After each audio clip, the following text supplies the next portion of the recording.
Eu quero puxar mais um assunto aqui, que é o assunto do que está acontecendo no nosso Senado. Deixa eu abrir uma notícia aqui. É isso que eu queria. Vamos lá. É isso aqui que eu queria falar do senador Jorge Seife, que é para quem não conhece o senador Jorge Seife, ele foi secretário de pesca do governo Bolsonaro e se elegeu senador por Santa Catarina, e ele está sendo julgado hoje, pelo TRE de Santa Catarina. E ele pode perder o seu mandato. Tá? A gente está aqui a notícia: o Tribunal Regional de Santa Catarina, o TRE de Santa Catarina, dará continuidade hoje às 17 horas ao julgamento do senador Jorge Seife, que enfrenta acusações de abuso de poder econômico durante a campanha eleitoral. A sessão anterior se encerrou com 2 votos favoráveis ao senador, reforçando a ausência de evidências concretas nas denúncias apresentadas. O Ministério Público Federal, após uma investigação detalhada que se estendeu desde fevereiro, o Ministério Público Federal concluiu pela total inocência do senador e sugeriu o arquivamento da ação por considerar as acusações da parte autora como ilações infundadas e sem o suporte de provas necessárias. Adicionalmente, o Ministério Público Federal aponta a possibilidade de litigância de má-fé. Ele pede a condenação de litigância de má-fé pela coligação da esquerda, que moveu a ação contra o Seife. O senador Seife é reconhecido pela atuação dele. O ranking dos políticos colocou o Seife como o 9º melhor parlamentar de todo o Brasil, incluído deputados e senadores. O 9º. São 513 mais 81, e ele é o 9º. Apesar das expectativas apontarem para não cassação do Seife, e hoje a expectativa é essa, há uma intensa pressão da esquerda com campanhas online pedindo a sua cassação e relatos de influência política, de ligação de autoridades do período Jurássico sobre os julgadores. Uma eventual cassação do senador, dada a fragilidade das acusações, isso pode indicar que a temperatura não está esfriando. Em outras palavras, se o Seife for cassado, é sinal de que a chapa ainda está muito quente ou ainda está esquentando mais. Espera aí! Desculpe interromper esse vídeo, mas é que eu continuo censurado pelo STF. Além deles cancelarem o meu passaporte, congelarem todas as minhas contas bancárias e bloquearem as minhas redes, agora eles também querem proibir os meus vídeos no Brasil. Você pode continuar me acompanhando seguindo o meu segundo canal, que é o canal de cortes. Mas melhor ainda é se inscrever no meu canal do Rumble, que é o concorrente do YouTube que não cumpre essa censura. E se quiser ter acesso a todas as minhas postagens para sempre, deve se inscrever no meu Locals, que funciona de uma forma parecida com o Facebook ou o Twitter. Todos os links estão aqui na descrição. Entra lá, senão você vai ficar desinformado e aí eles vão vencer. Isso aqui é um termômetro. Eu trouxe essa pauta por esse motivo. Se ele não for cassado, como eu acho que vai ser o caso, isso também, por outro lado, mostra um pouco de perda de força do movimento de expurgo. Vejam, no início desse ano, com a cassação do Dallagnol, a esquerda estava na impressão de que eles iam caçar todo mundo. Era esse o plano deles. Né? Não tinha um deputado, senador chamado bolsonarista, que não tivesse uma ação no TSE. Foi o Dallagnol, mas todo mundo tinha certeza da cassação da Zambelli, etc. E por aí vai. Tantos outros, eu não vou ficar citando nomes aqui, mas eu converso com todos eles, e todos eles, não, eu estou com uma ação no TSE, que eu estou com medo de perder meu mandato. O clima era esse. Os advogados dizendo, olha, está complicado. Mas agora, e a gente tem que ficar fazendo essas análises aqui, sentindo um pouco dos ventos, do ambiente, eu converso com muita gente, eu acho que não há clima para a cassação de um homem como o senador Jorge Seife. Isso tem a ver com o Brasil ser o país do que eu chamo de deixadicismo. Isso é uma coisa que funciona para os dois lados no Brasil. O Brasil fica numa zona meio temperada da política mundial, porque né, quando tem governo, ditadura militar, nunca não foi ditadura, foi dita branda.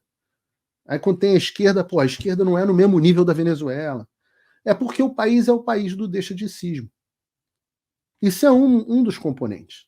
Então todo mundo fica, não, deixa disso, não, pô, não precisa caçar, já tirou o Bolsonaro. Mas também tem algo, tem um clima que mudou no Senado. O Pacheco mudou claramente de posição. Por que ele mudou? Ora, um lado tem a ver com ele, o fato dele estar politicamente morto. Pacheco não se elege senador nunca mais na vida dele. Com sorte, se elege deputado federal. Ele sabe disso. Mas tem também a questão da traição. O Pacheco era o candidato do Xandão ao STF. Agora o candidato do Xandão tinha passado a ser o Dino.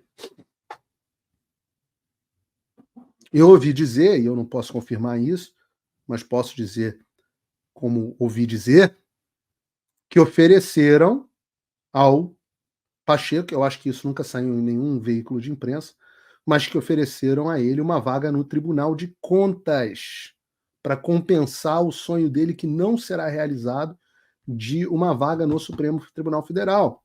Afinal, o candidato do Xandão, volto a dizer, era o Pacheco e passou a ser o Flávio Dino. Dizem as más línguas, e a gente não tem como saber se é verdade, mas eu ouvi isso de um senador, que eu já adianto que não foi o Seif, que o Dino consegue a vaga dele na base da extorsão. Que o Dino ameaça, agora que ele está com a Gestapo lá, um braço da Gestapo debaixo dele, essa que se chamava Polícia Federal, mas hoje dentro dela existe uma Gestapo, ele usa ela para chantagear. Não tem como saber se é verdade. Mas dizem que o Pacheco está aí querendo voltar a advogar e tal. Eu acho que, além disso, há um processo de conscientização. E conscientização que eu digo porque eu converso, sempre falo isso para vocês, eu converso com muitos deputados e senadores todos os dias. Não há um dia que eu não converse com pelo menos uma meia dúzia de parlamentares. Até final de semana. E eu reparo, e já conversei com vários, de várias camadas, e eu reparo que existe um grupo muito grande, principalmente esse pessoal do centro, que não tem ideia do que está acontecendo. E agora, quando o STF começa a querer decidir marco temporal, aborto, drogas, contrariando o Congresso, quando eles começam a querer empurraram o Zanin, o Senado ficou ali meio, tá bom, advogado do Lula, passou. Aí fala, bom, se passa Zanin, passa Bessias, passa Dino, passa Boiada.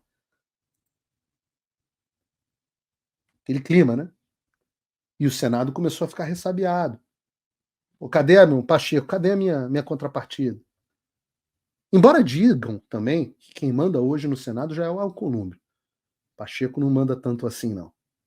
Mas quando foram para cima, por exemplo, do Marcos Duval, e o Marcos Duval tem as peculiaridades dele, mas a gente nunca soube de nenhuma sacanagem, nada de corrupção envolvendo o senador Marcos Duval, e tudo o que ele falou, lá desde o início do ano, acabou se concretizando e sendo refletido lá na CPI, embora ele talvez não tivesse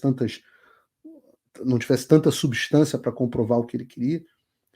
Mas quando foram para cima dele, vocês imaginam, né? O Marcos Duval teve gabinete revirado, contas bloqueadas, está até hoje sem rede social, celular apreendido, senador da República. Agora, você imagina, se ele, que nunca fez nenhuma sacanagem, que a gente saiba, pode acontecer isso com ele, você imagina como é que ficaram os tantos senadores do Centrão que têm o rabo preso, vendo que a imunidade deles não vale mais nada. Vendo que o Xandão faz o que quer dentro do Senado. Por isso que teve aquele documento, mais cedo no início do ano, com acho que 41 ou 42 assinaturas, suficiente até para impeachment, né? Cobrando do Rodrigo Pacheco uma atuação contra essa violação do STF. E como é que a gente sabe que há uma mudança na postura do Pacheco?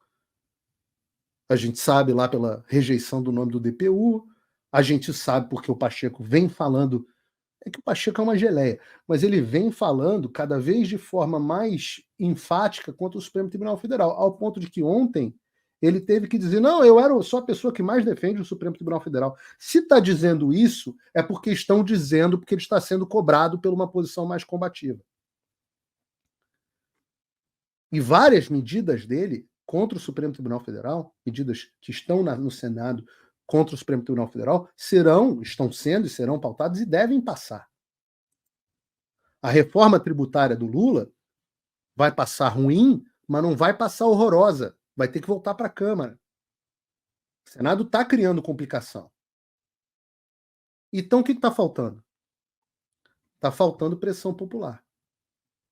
Vocês imaginem se o povo tivesse, com esse Pacheco ressabiado, se sentindo traído, sem perspectiva, louco para ter uma coisa para aparecer, vocês imaginem se o povo tivesse, desde março, em massa nas ruas, pedindo fora Xandão. Pacheco ia estar com a faca e o queijo na mão e todas as justificativas. Vocês têm dúvida que a fita do aeroporto de Roma ia já ter aparecido, ia dar um empurrão que faltava para o impeachment do Xandão? Você tem dúvida que as denúncias que a ASFAV, Associação das Famílias e Vítimas do 8 de janeiro, os presos políticos do 8 de janeiro, que fizeram na semana passada, eu fiz uma longa entrevista sobre isso, e uma palestra também junto com eles, mais de 100 denúncias na OEA, na Comissão Interamericana de Direitos Humanos, os senadores e deputados que fizeram denúncias na ONU, eu estava pessoalmente, fui entregar na ONU a denúncia com eles. Tem um acúmulo de coisa. Falta o quê? Falta pressão popular. Falta o povo na rua. E o povo não quis ir para a rua.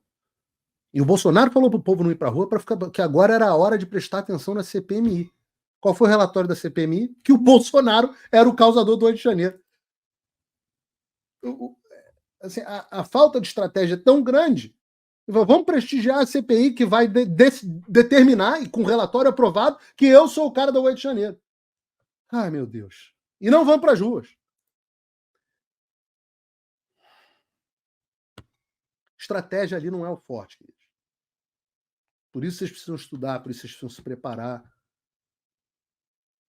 Porque não é esse o caminho. Não há caminho para o Brasil sem pressão popular. Então a gente tem que ter algumas etapas. A primeira é a conscientização, e é isso que a gente está fazendo aqui, é por isso que eu estou no ar. Depois a gente tem, depois da conscientização e do entendimento, que passa por estudo, que passa... agora formou-se um consenso, que é o que está se formando no Congresso. Formou-se um consenso de que esse é um problema. Beleza. Agora a gente vai partir para a ação. Antes tem a mobilização. Formou-se um consenso, se mobiliza e a partir daí você vai para a ação. E aí ficam aqui, mas não adianta nada, a gente vai fazer isso e as pessoas vão ver nada. Meu filho, nada adianta nada. Nunca nada no mundo foi feito por pessoas que acham que nada adianta nada. Nunca.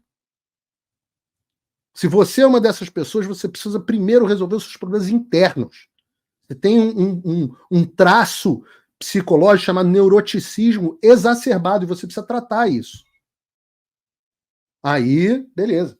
Depois que você estiver em condições sadias mentalmente, aí você pode começar a querer melhorar o Brasil. E não é que não dê desânimo. Pô, vocês imaginam, 11 meses que eu vi o trabalho da minha vida como jornalista roubado por um bandido de toga, sem nenhum devido processo legal. Vocês acham que isso não me causa desânimo? É claro que me causa, mas eu estou aqui de novo com vocês no ar.